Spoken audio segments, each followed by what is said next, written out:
সেই আহ্বানগুলো আমি পড়ে শোনাতে চাই। আমরা আন্দোলন করছি কমিশনের স্বায়ত্তশাসন বাস্তবায়ন এবং আমরা কমিশনের সক্রিয়তা ধরে রাখার আন্দোলন করছি।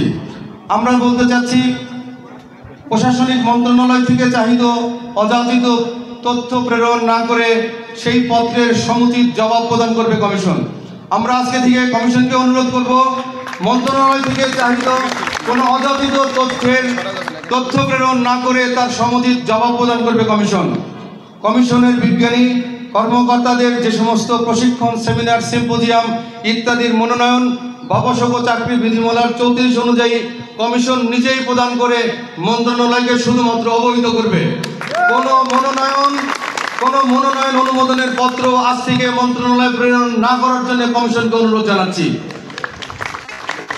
সকল প্রকার পূর্বানুমতি, উচ্চশিক্ষা সহ সকল প্রকার পূর্বানুমতি কমিশন নিজেই প্রদান করবে। কোনো পূর্বানুমতির প্রস্তাব মন্ত্রণালয়ে প্রেরণ করা হবে না। ব্যক্তিগত বহির্বাংলাদেশ ছুটি সহ যে কোনো ছুটির আবেদন শুধুমাত্র কমিশনের চেয়ারম্যান বরাবর করবে, মন্ত্রণালয়ের সচিব বরাবর কোনো আবেদন করা হবে না। কমিশনের এখতিয়ারভুক্ত কোনো বিষয়ে মন্ত্রণালয় উপযাচক হিসেবে হয়ে কোনো মিটিং আহ্বান করলে কমিশন সেখানে কোনো বিজ্ঞানীকে প্রেরণ করবে না।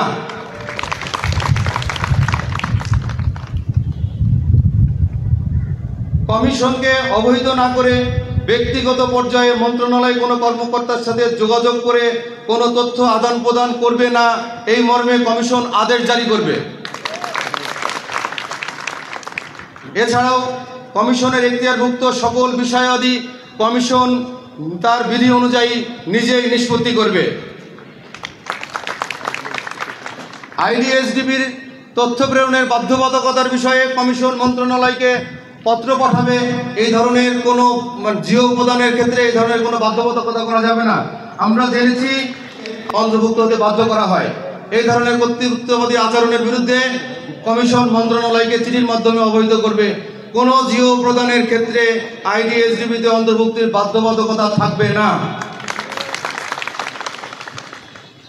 সর্বোপরি আমরা আগে যেটা বলেছি, আইবাসের ব্যাপারে আমরা যে দুটো তথ্য উপস্থাপন করেছি বিভিন্ন জায়গায়, কমিশনের নিউক্লিয় তথ্যের গোপনীয়তা এবং বাবকসক আইনের 20(2) বিষয়ে কমিশনের অবস্থান স্পষ্ট করে মন্ত্রণালয়ের সাথে কমিশন মিটিংয়ের মাধ্যমে বিষয়টি নিষ্পত্তি করে কমিশনের অনুকূলে বাজেট বরাদ্দ অব্যাহত রাখার নিশ্চয়তা প্রদান করবে কমিশন। সর্বোপরি কমিশনের সকল স্তরের বিজ্ঞানী কর্মকর্তা কর্মচারীর উত্থাপিত 11 দফার দাবি বাস্তবায়নে যেভাবে আপনারা সকলে মিলে কর্মসূচি পালন করছেন, আন্দোলন করছেন, কমিশনকেও সচেষ্ট হতে হবে বিভিন্ন পর্যায়ে আলাপ আলোচনার মাধ্যমে এই 11 দফা বাস্তবায়নে ভূমিকা রাখার জন্য। সকলকে ধন্যবাদ।